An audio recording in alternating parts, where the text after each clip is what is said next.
one thing with the north, businesses that are in the north on Harts, they do definitely appreciate the vibe, the ability, especially the new retail businesses, because since we did this closure, we have 3 new retail business or 2 new retail businesses in that area, and both of them are taking advantage. Diorio and Cottage Jewel are taking advantage of the closure to put out information about their products, or I'm sorry, not Diorio, but the AR Workshops is also taking advantage of it, putting out information on their workshop, and they're getting a lot of exposure to, which they was not necessarily, there previously. So that was something that is a nice benefit to that.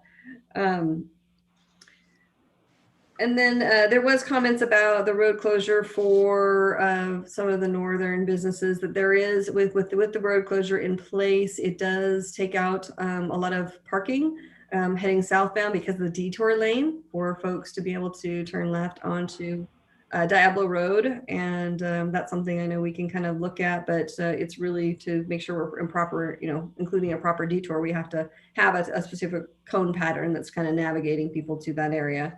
So then we talked about just the general kindness of the parklets. People, they love the parklets. Some of the business though really just asked if some of those that were, had the parklets being more mindful of when they're managing it and cleaning it and making sure not to blow debris and garbage to neighboring businesses, because that tends to happen. And it's probably just a natural oversight, but it's something just to be more mindful of. So again, that'll continue to be part of our education and outreach of being able just to kind of let businesses know, hey, you might not be aware of this, but it's, being mindful of your surrounding businesses.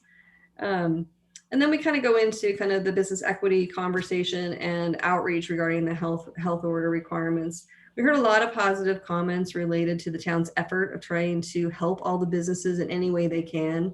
And really, and knowing that some would benefit from certain programs and others would not. And they really felt the decision for a lot of the decisions were really for the greater good of all of our businesses to exceed. And that was really exciting to hear, because it was something that, maybe it made me feel good. It's like, because it's something where you know that it's going to be very challenging.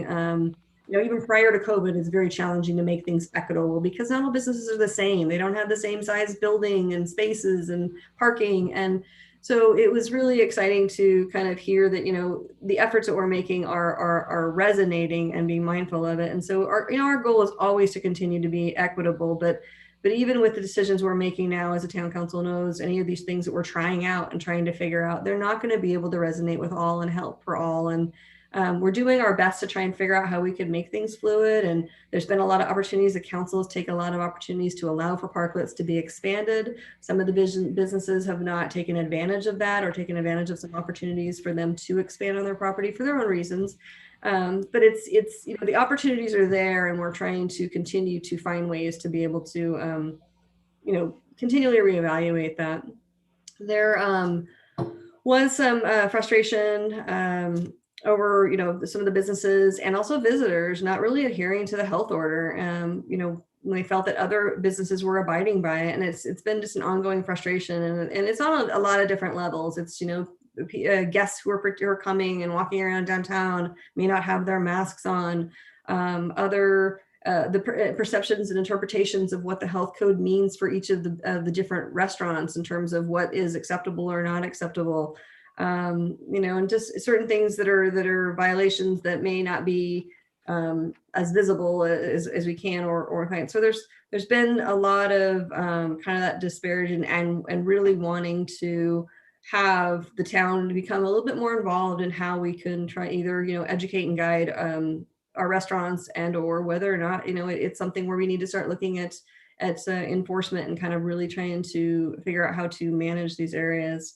Because we're continually called upon to kind of be the monitor, and we do our best to do education and outreach first. That's really important. But as we start moving into indoor activity and more changes in the health code, it's things and conversations that we're having to be able to move forward, and how we can again support a lot of the businesses and really address some of the things that are being brought up.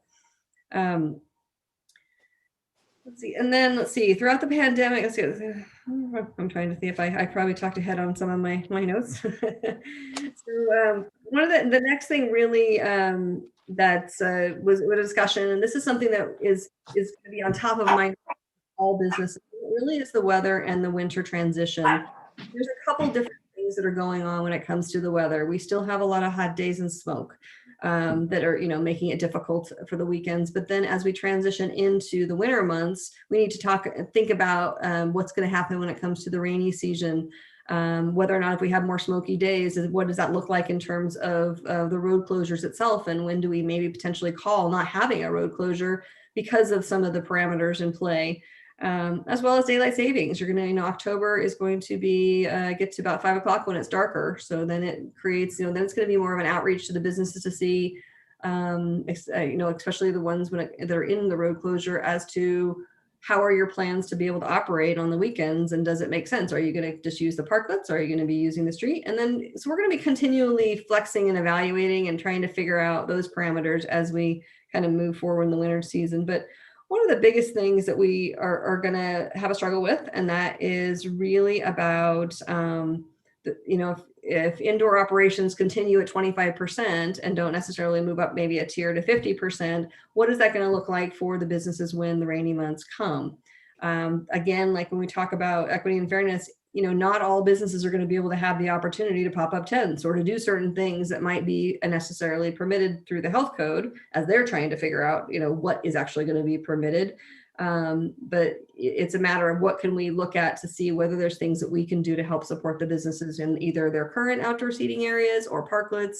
Obviously being mindful of fire codes, building codes, making sure we're keeping clear visibility and line of sight, especially for the parklets that are in the roadway. That's been a very important thing. So that was one of the, besides the opening the 25%, the other highest rated comment that we received was really about the winter and transitions and what that's going to look like for businesses. And also, depending if the health order doesn't continue to allow for additional indoor capacity. So that will be something that we're in the beginning stages of really kind of exploring that.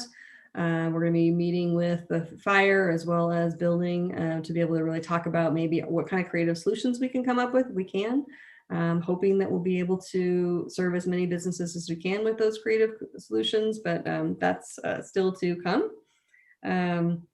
And then really it's just, some of the things that we really appreciated was we just really received a lot of good feedback from the businesses, all the businesses, about this has been a huge struggle and challenge for them. And none of us can imagine what that's like. I mean, when your livelihood's on the line like this, and providing these types of resources and outreach, they're extremely grateful, and they wanted the council to know this. That they're thankful for everything that that is being done, and appreciate that, and want and love the responsiveness, the ability that we're communicating with them, sharing information, and they feel like we have their back. We're there, and so that's kind of what we'll continue to do, is just really again reevaluate what it means to go forward and kind of be able to keep them in the communication and try and come up with different programs that are going to be able to help the needs as we start getting into the winter months. So really that's kind of where we're at with this. And, as you can probably take away from that, I know there really was a strong consensus not to, revisit the road closures at this time. A lot of it also comes into the fact that we're getting into the winter months. So maybe it's something that potentially, depending on where we're at next year, looking at opportunities, but that's something that definitely, I'd like to just end there and, really talk with the council now about receiving your feedback and kind of listening to what other public comments we might have to move forward on this particular item. Do we have a number of businesses joining us tonight as attendees? Yes. Okay, I know we have some speakers coming up in a second too. But I don't know the numbers. I never can see how many are online. That's why. We've got 12 attendees, and about 80% of them are businesses. Well, welcome to them. Their participation is critical to the council. I would like to kind of break it into those 3 items that we were trying to bring back here today. Not so much the enforcement, which now I understand better is up to Danville, and that we're doing a good job with warnings, et cetera, and education, and maybe some of the council will have some comments on that. But we asked for a consensus on the closures. Jill suggesting that we make no change at this time, as at the end of her report. So I'll take any comments on that. And then let's take some comments on any comments and questions we have on the indoor change to go to 25% and potentially to 50%. And then third, let's go back to the weather, which has been a continuing concern of the council. What happens as the weather gets bad? Is there something we as a town need to be looking to do in addition to what our businesses need to do? Back to the first item, which is the consensus on the closures. So Jill covered a lot of items. So questions, comments on that first from the council, and then we'll go back as soon as we get done with this. We'll take the people who've written to us, and then we'll go back to the indoor and the weather. Newell Arnrich. Great, thanks, Mayor Stepper. Well, first of all, Jill, and we'll say it to Shelby, even though she can't be listening. Yeah. Thank you for doing this. And you know, Councilmember Morgan was one who really said we had to revisit this. And I think that's what we're doing. We tried before, and actually, remember, staff had recommended originally not to close the section we're talking about. The council had heard from enough people, and you know what? It helped for a month. And now we've essentially had essentially 2 months of it being open all the time. And I think, Jill, all of us and all of our participation in dining and shopping and visiting businesses, we get that same mixed message. But I think it seems pretty clear that our position should always be what happens up on the northern section. It's 100% unanimous to close the street, and it benefits.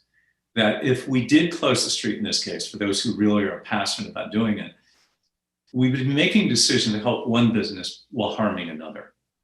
And if being open is good for everybody, while it could be a little better for others, then that's probably the position we ought to be looking at in an objective way. There are two businesses that are adamant. It really does, no question. I mean, you can argue about why. It absolutely hurts their business when the street's closed. They're out of business. And some of those are businesses that didn't get to stay open, like restaurants. But it does observe that there are some businesses, there is one of our restaurants have done a really nice enclosure, but it's an opaque enclosure. In fact, it's the only one on any of our park areas, parklets or street closures, that does seem to hurt the other businesses because you can't see them when you're coming one direction. They like disappear. And I think, Jill, the other observation, I was having breakfast this morning at one of our restaurants. The place next door doesn't do breakfast, so they decide to do their blowing and cleaning. And I've been there 5 times in the past. And no matter what anybody says, they keep doing that. And you would think, well, it's on their job list, and this is, I got to get it done. They're not going to be open for 2 hours, but they insist on doing it. So yeah, I hope, Jill, what you have accomplished and was just having those conversations that at least people start to think about it. And you're sharing, from what I hear, is that a little bit of feedback, which you heard from other businesses. And I think what I'm saying tonight is that is probably the level of detail. I do have a concern of, and trying to think of creative solutions, what else can be done as the weather gets cold. And it may mean expanding some of the parklets, because as those restaurateurs, a lot of them have outdoor spaces they use all year round, and they have those heaters and things. They can't be quite as dense as they are now, and it's going to take a little bit of a change in those coverings. I think we might want to encourage those, just like at Valley Medlands. And by the way, thank you, Jill, and to Andy and our maintenance staff. They delivered this morning the major barricades that are full of the water, the white ones that you need because of the opportunity in that case. There's a fire hydrant that separates, and then a car could duck in there. The metal ones will be up tomorrow, but they got permission to expand in front of the other places next door. Yo's on Hearts did that. So that may be a solution that will help some of the other ones. But I agree, Jill. I appreciate the deep dive you've done, and we keep asking you to do the same thing. But I think what it does is we're getting a little bit of information back. We're getting information that can be shared from business to business, that there may be things others are doing that are causing a disruption to somebody else. But I am pleased to hear the results, whatever they fell, if it was really a unanimous decision. Of those 17 businesses, Jill, do you have kind of a list of who you couldn't talk to that might help us just as we're out knocking on doors and meeting people, that we might continue to reach out? Not that it'll change today's decision or recommendation. Yeah, I can provide that to the council. Okay, great. Thank you. And nice, really, really. Okay. I know you guys are swamped, but thank you for everything you're doing to help us out. Okay, no, that went into all those issues, but in particular, what I hear is, what we're trying to make sure that we're in sync with what the recommendation is right now is to keep the road closures as they are, because there is some feedback that we've got on that. Renee Morgan. Jill, once again, we're asking you to go out there and talk and be a part of all these businesses. And you do such a great job. And it's nice to know that Shelby's back, because having her back on the helm with that is great. Even though we do miss Zay, but it definitely good times. So quick question for you.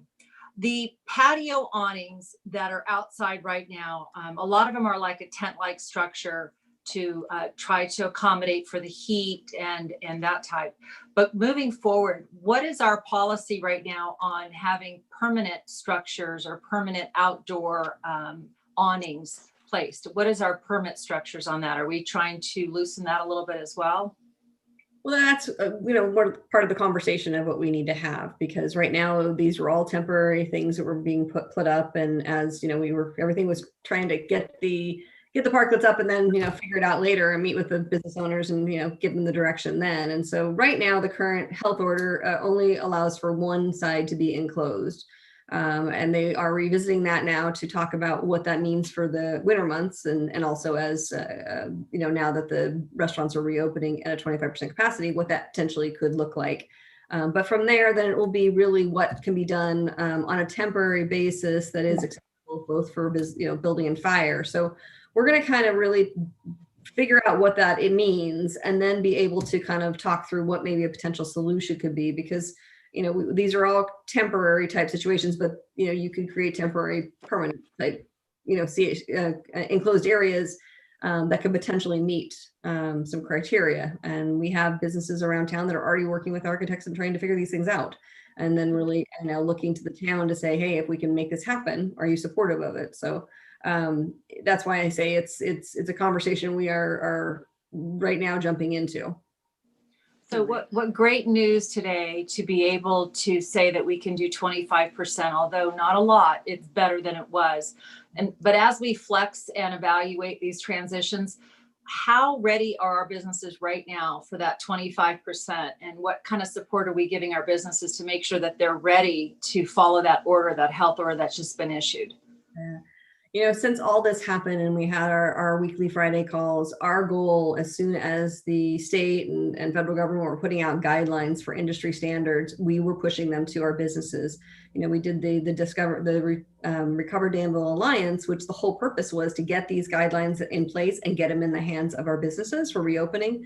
So we have definitely flooded our businesses over the last several months with the content they need and guiding them in terms of what they need to do to be able to reopen. And we still take calls where people are asking, and that's some of the things that when we communicate with them, we create that we put the links to those industry guidance so that they know they still need to adhere to social distancing, sanitation, and spacing requirements, and we really want them to be as successful as possible for today, for when they reopen. So it's definitely a conversation, and those that kind of have been emailing me all day, can we open? Mm-hmm. And we have all the stuff in place, and they're like, yes. And so they definitely have done the work to get the stuff in place, knowing that was the next phase. So, and we'll continue to monitor it. We'll hear different things, and we'll check in, and we'll do more education and outreach.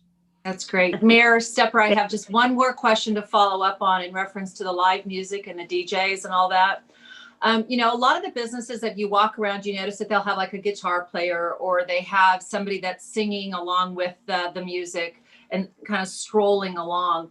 The guidelines on that seem kind of vague. And if you have a DJ, you have somebody out there. So not having a person out there playing just a solo guitar, the guidelines seem a little skewed in a sense of it's just a DJ and not somebody standing there playing a guitar. Can you kind of specify exactly what that means for the businesses? Yeah. Jill, before you answer that, since that was my question, so I don't have to come back to it.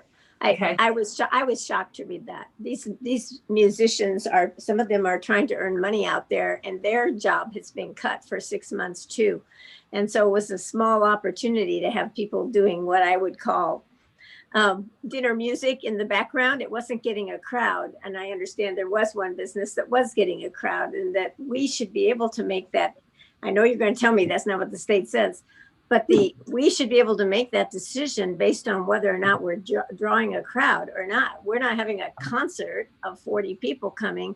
They're just playing background music to the people who are eating. So could you make sure that clarify that when you answer Renee's question? It's the ambiance, the ambiance of it. And a DJ doesn't provide the same ambiance of one person standing there playing a guitar or Renee, whatever. I'm asking Jill, can we get by any of No, I know. But I was just adding on to your comment. So, yeah.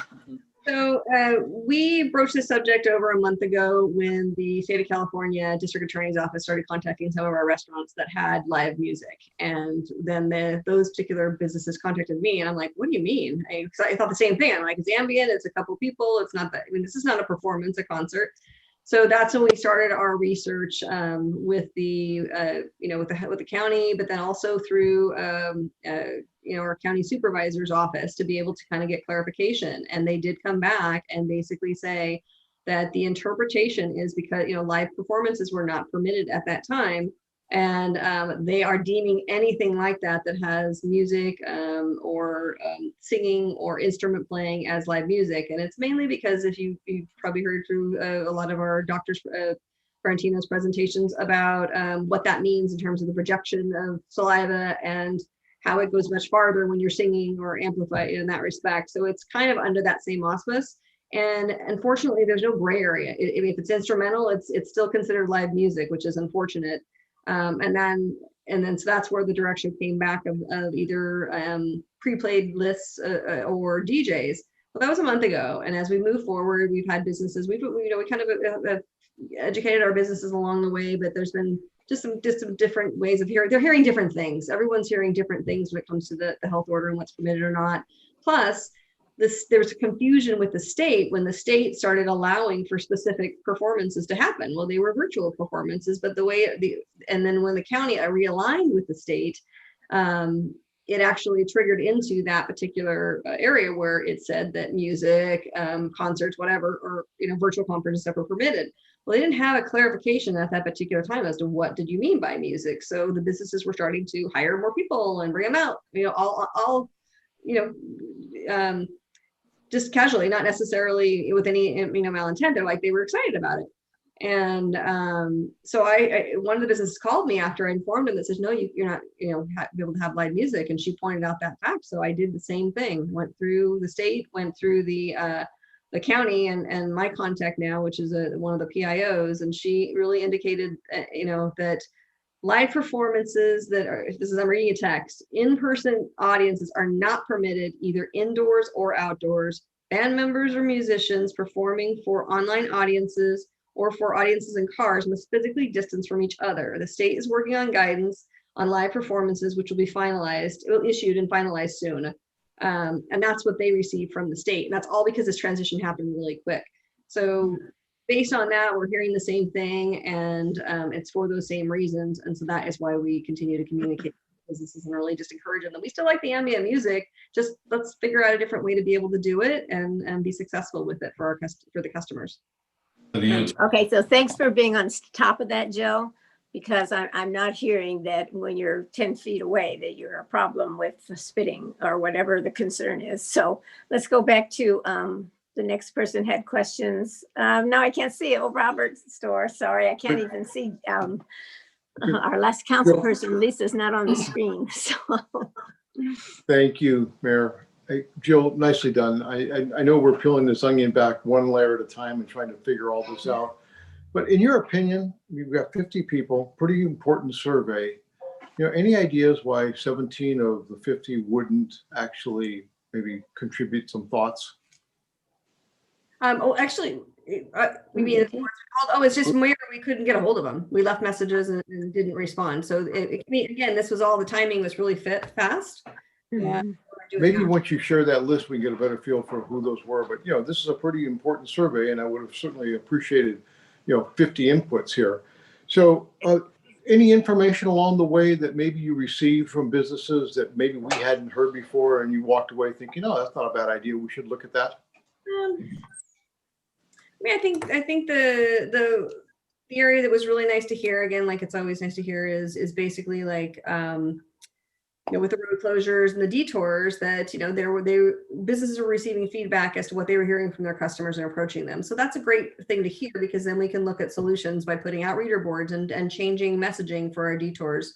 So those are some of the things that we were kind of pulling from some of these nuggets, and a lot of it related to more personal things that were happening with businesses, and that's why we didn't necessarily share every detail of what was provided. But in general, no, a lot of the information was very similar to what we received prior. Everyone's kind of genuinely supportive of others. They just want people to play fairly, do things right, especially so that we don't go backwards in our progression now of keeping it safe, and then be able to reopen more. I mean, everyone's just really waiting to be able to reopen more, and today was a blessing for what it was, and we'll continue to hope that will happen, as we move forward to the next few weeks. Yeah, and it's really important to point out, you're absolutely right. The equitable component to this, some businesses are located in an ideal location, others maybe not quite as ideal. So, we're trying to figure this thing out for the majority of the businesses across the board. I got to tell you, 20 years ago when I got on the planning commission, we thought it was a wonderful idea to close down the streets, and here we are, and we have this amazing opportunity. And logistically, once we got there, it just doesn't seem to work right now. So I'm hoping that we can keep this sort of an ongoing conversation. Honestly, I don't think there are any bad ideas at this point. We'll stay very flexible in our thinking. And who knows, maybe at some point this becomes a really good idea again. But next step is, you're absolutely right. The weather, daylight savings time, and the cold and the wind and the rain. So that's our next conversation. And I'm sure we're going to have another special meeting just to discuss that. And thanks for all your good work on this. Nicely done. Lisa, after you did that, we will hear from the public as soon as you're done, and then we'll come back to the council for further questions on the weather and for the change to the percentage. Lisa? I will be very brief since we've covered a lot. I totally agree that we should keep things the way they are. I think it is working well on balance. And Jill, thank you so much for you and Shelby and Liana just giving us that feedback, the balancing act. That's what we have to do. We want to help everyone, but being able to know that after talking to all the businesses, you feel that's the right recommendation for the balance of our businesses. And I think that's how we have to look at this. So that's where I am on that. And I know we're going to talk about the weather and the winter, but I do agree with Newell that expanding parklets and looking at ways to help through the winter is a big concern of all of ours. And so that is a good topic to have, but I think expanding parklets right off the bat is number one thing we can do. And other than that, I think also equity, we'll have to talk about that, because we know there were some restaurants who played by the rules and some who didn't want the outdoor seating. And now with the indoor, that'll be a little harder to watch. And we want to make sure everybody is doing the right thing by the town. So that's my thoughts on that. Thank you, Lisa. At this point, I'm going to open the public hearing, so to speak, and ask Joan, admittedly, it's a staff report. Ask Joan to read the comments that have come in. I think we have 6 or 7 comments that have come in from our businesses. That is correct. We received a total of 6 comments. The first is from Michelle and Mark Copley, Matt Osbeck, and the entire Auburn Lounge staff. I had the pleasure of speaking with Ms. Bergman earlier this week. Thank you for reaching out. I appreciate the opportunity to comment publicly on what a tremendous impact the Harts Avenue street closures has had on our business. We have 6 small round tops, sometimes 8, depending on the weather, that are in place on the street. Those tables make a huge difference in our weekend sales, and without them, we would not meet our minimum that allows us to pay our rent. It also allows us to have 2 additional employees clocked in to serve those guests, which is critical to my staff. The street being closed for those who are sitting at those tables provides a layer of safety, which is also worth noting. I was asked about the time frame of the setup process, and I would also like to see it remain the same. My husband and I both work second jobs, and we enjoy being able to set up in the early morning on Fridays, several hours before we open. Danville Council, thank you for caring about our business and for approving the closures through the new year. This time of the year, we should be gearing up for holiday parties and corporate events, but we have 0 agreements in place with dine-in being unclear. Even if we do get 25% inside in October and November, it still won't be enough. At least the street closure is making a small dent in that lost business this year. The second comment was from Justin Walsh at Norm's Place. I'm so sorry, I'm fumbling here.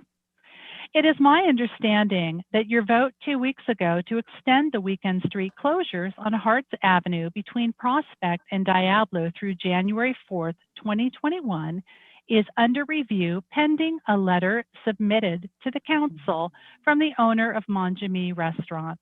I'm asking that you stand behind your last vote and maintain these closures through January 4th. I know your job is made difficult by the fact that each operator in town has a unique set of circumstances in relation to parking, to-go pickup areas, and seating capacity. There isn't one solution that accommodates everyone's needs equally. For instance, the week closures increase my seating capacity, but eliminate parking and to-go business. That said, I am greatly benefiting from these closures. My sales during the week are at very best break even, with the weekend being our only chance to ensure we can pay our bills. The response to expand street seating from the town's residents and customers has been overwhelmingly positive. Walking through town on any weekend, it's easy to see the success that creates from Bridges, Harvest, and the Vine, all the way down to Valley Medlands. With Manjami located directly in the middle of all of the foot traffic, while maintaining an expansive parking lot at their door and the ability to sell to-go food should be a scenario for their success. I ask again that you maintain these closures on Harts Avenue on weekends throughout January. The third comment was from Jennifer Ludlam from AR Workshops. We would like to state that we have benefited from the street closures on Harts Avenue, which occurs on Friday, Saturday, and Sunday. The closure has increased our foot traffic and created more public awareness of our small business. When speaking with visitors from neighboring towns such as Walnut Creek, Dublin, Pleasanton, and Livermore, they have stated that they find comfort in the outdoor atmosphere that is created by having the street closures. We hope that the street closures on Harts will continue until businesses are allowed to open at 100% capacity. The fourth comment received was from Aaron and Terry Fick from Danville Cigar, Fine Wine, and Gifts. We were fortunate to experience strong sales for the month of July, August, and September. During this time, Harts Avenue, south of Prospect, was both closed and open. Our perception of Harts being open in August is that there was less vehicle traffic on weekends, plenty of available parking before 5 p.m., and not very many people walking around. The perception of August appeared to lessen throughout September. Customer feedback of the street closure was positive as they enjoyed no vehicles on the street and the festive atmosphere. Some even commenting Harts should be closed on weekends year-round. The only downside to having the street closed, if restaurants are not serving lunch on Fridays, then neighboring businesses may suffer from both lack of vehicle traffic and foot traffic. We are supporting of any decision regarding street closures as long as it benefits the majority of our neighbors. The fifth comment received was from Tina Wong at Molly's Potpourri. Thank you for checking in on the businesses on Harts. I'm happy to report that since we've reopened Harts Avenue on the weekends, my business has increased and it's almost back to pre-COVID numbers. It took my customers about 2 weeks to realize that the street closure had been revised to the block of Prospect to Diablo. I had a few customers avoiding the area since the reader board on Diablo directed them away from Harts Avenue. Now that the reader board has been updated to direct customers to turn left onto Front Street into town and our new parking lots, I'm sure more customers will come again. Quite frankly, I was surprised at how many customers told me they avoided the area on the weekends due to the street closures. Because of this response and the fact that my weekend business had declined by 30 to 40%, I am in full support of keeping Harts Avenue open.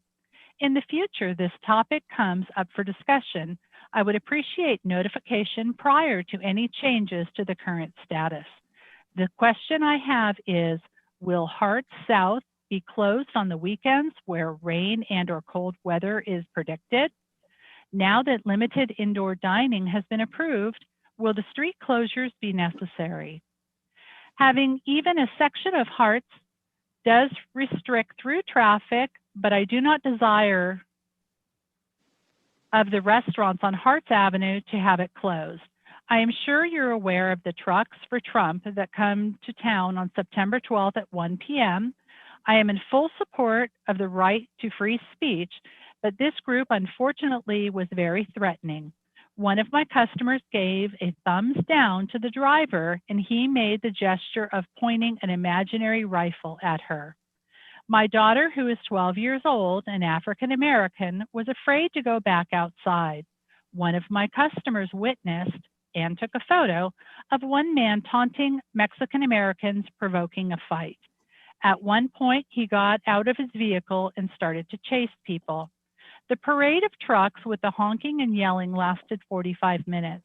Because of the closure on Harts South, the trucks were idling in the streets as traffic was at the standstill.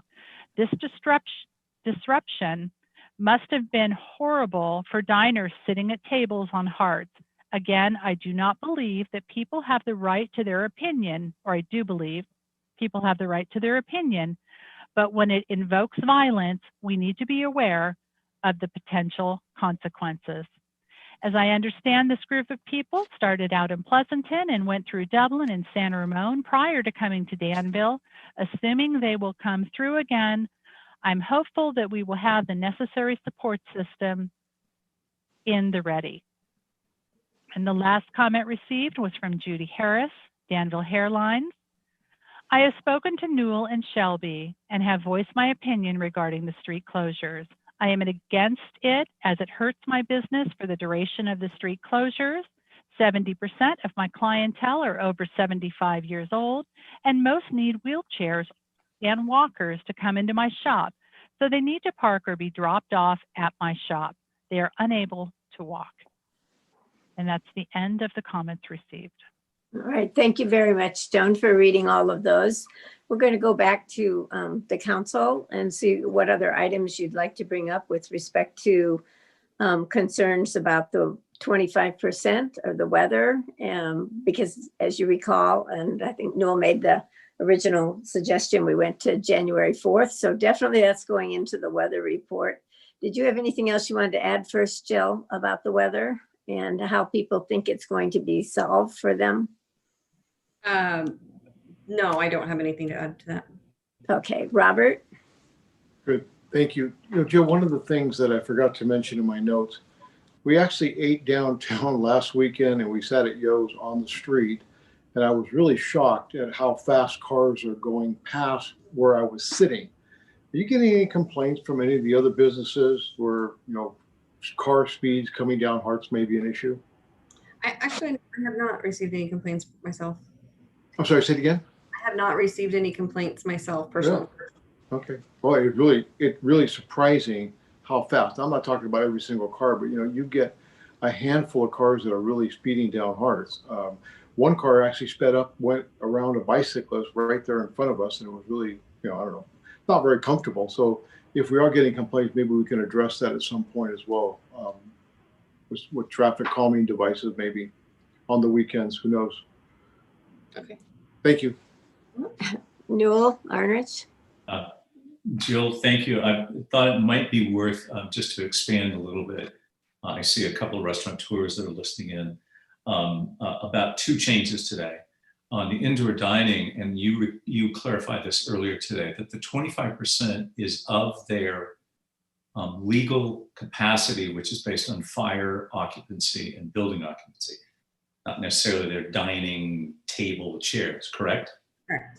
Right, so that's helpful in some places. So I just hope those that are listening, they understand that it's of their space rating of what their posted occupancy is, 25% of that. The other thing, and I don't think it was mentioned loud enough, but for retailers, and I know I've heard from one already today, that retail now can go 50% of their occupancy. So that's a really good one. So I think those 2 are worth noting. Probably more important, of everything that we've learned, and both Renee and Lisa and everybody's been saying this, the reason that we're opening is because people in our county, and Danville in particular, are wearing masks and doing the things that they need to do, which has absolutely worked to slow the spread of this to the point that our numbers are dropping absolutely fast. As long as we stay on that pathway, and it's entirely up to all of us. We as the council could say, well, we can, close off the street and do that. The absolute most important thing that every single citizen can do is follow these rules, and we can be back to 100% capacity. And the only thing holding us up are those people that don't. So shame on those people. If we want to be critical of something, for those people who are not following the rules, that's what's holding us up, because that is allowing the spread of this COVID. So that's really important for all of us. Everything we say is to reiterate that, and we'll be open. And as Karen, our mayor, mentioned about the weather, while they can use the outdoor spaces, provided it's not raining. If it's raining, it's not a question of having covering. All of those parklet areas, all of the street areas, our gutters have about 2 feet of water during a normal storm that we get. It's just not tenable to be able to do that. You can't even build a structure around it to really make that work. So the most important investment we could do is to make sure everybody we see, everything we can do is get people to wear masks and do that. And we can get business back to probably 90% normal on that simple task. That's all.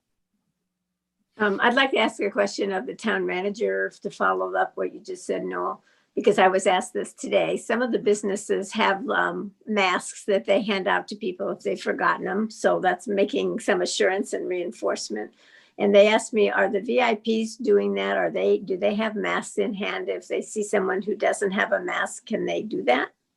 Should they not do that? Well, I think that the answer to that is that while they could, many of our VIPs fall into a risk category that would suggest that I don't really want to be putting them in close proximity to, to anyone who's unmasked. So, that would be my response. Okay. Well, I think it works very well in some of these shops that do have some kind of mask to hand out to people.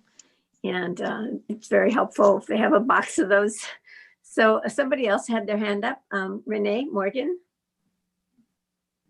Just really quick, one of the questions I had was in reference to the gutters as well, and what we're going to do about that. And I think that the proactive approach needs to be done, and obviously thought about. The same thing with what Robert was mentioning about the cars going by. I've been in the restaurants and had similar type of feelings, and though maybe people aren't saying anything, perhaps we need to address that with not necessarily traffic, monitoring or control devices, but perhaps a sign that states not to be speeding through and be cognizant of the fact that people are dining basically on the street. Just to kind of go away from that for a moment, though, I just want us to all celebrate the fact that we're here where we are. We didn't think we'd be here, and we are. And I want to thank everybody we're continuously working together. We're continuously, as you mentioned, flexing and evaluating what's going on. Let's continue to get this done with in our town. I know that it's not just Danville, and people are very frustrated because we're not just judged on what Danville does, and we're doing a great job. But we have to look at other communities that are in the Contra Costa area, and that makes it difficult because we want to say Danville's doing the right thing. So if we continue to do that and continue to move forward, we should be able to see a better outcome. And, you know, with the announcement that the schools will start being able to open in mid-October, those are great opportunities for people to say, we're doing the right thing. Let's just keep it up. So thank you, Jill, and your team for everything you do. And thank you for the businesses for being so flexible in realizing that it takes all of us to make sure that this works together. So thank you. So I love those little green and orange soccer players on the street. They really make every car slow down. We have a few of them in our neighborhood, and I swear to you, they get everybody down below 20 miles an hour. So all we have to do is find the place, because I think Trek had a really creative sign out today about wearing masks. So we need one that says, slow down, diners ahead. So something we can put on the corner that doesn't just say slow down or doesn't just say shop locally. It says what you have said, Robert, so well, because I have heard the same concern about the speed, and we don't want to see it pick up. We just want to have people eat downtown and enjoy it. Remember, you all have only 2 more weeks before you start bidding on those beautiful hearts around town. And so you want to get downtown many times between now and then to look at those hearts and figure out which ones you're going to bid on. Are there any more decisions that we need to make, Joe? No, I think that there is, we understand and have noted all of the feedback from the council. The consensus is that the town, for the time being, will continue forward operating the street closures as we have been for the past several weeks. And as the sands begin to shift, so to speak, we will not hesitate to bring this back before you, because as Jill has said, with changes coming in the weather, the move to Pacific Standard Time and so on, it seems inevitable that the council will have additional opportunities to talk about this. But I think the direction from the 5 of you is clear this evening. I don't think that we require anything further. Thank you. Well, we all have thanked you many times, Jill, too, for going out and doing that with Shelby and Liana. And was there someone else I forget? But I appreciate all the phone calls and all the shoe leather you have invested in this and trying to make it changes as many of us on the council said, it's such an individual impact on each business and each type of business. So well done. And thank you for bringing that back to us today. Is there anybody else that had a closing comment? Because now we're going back to our regular agenda. I just wanted to say, Jill, thank you for being available too. I know that a lot of us are getting feedback, and you and your team have been really available for us to give a phone call to and just ask what needs to be done or what can we do about this. So thank you for being available as well. Mayor, Joel? I just wanted to mention, and I know it's unusual, we don't usually have it, but in the chat box, there is an owner that maybe, Jill, you could copy that and follow up with them. They're talking about how the street closure is not helping their business and nobody talked to them. But it's from Jennifer. And if you see that name. Yeah, thank you. Thank you. Yeah, thank you. Okay. Other than that, we really appreciate those that are going downtown and helping to make it successful for our businesses. Some of them are actually catching up almost to last year. But even if they are, they already went through 6 months of not being there. And so please, please go down and visit our downtown businesses. So thank you to all who've worked so hard to make this happen. The council's down there all the time wandering around. If you have a question, stop us on the street and we'll come back and see you again. But our staff is just amazing. So thank you very much to all of you being here, our town attorney, our town manager, and Joan Schnassel, who's sitting in for city clerk tonight, and Jill Bergman with your special report. Appreciate it. All right, with that said, then we will adjourn tonight, but we will be back every Tuesday, right? I'm sorry. It seems like we are now back every Tuesday because there's always something going on to make things work better. So thank you for being here. Meeting next Tuesday. See you then. Bye. Yeah, See I you do then. mean next Tuesday. That's right. Good Have a night, good night, everybody. guys. All right. Thank you.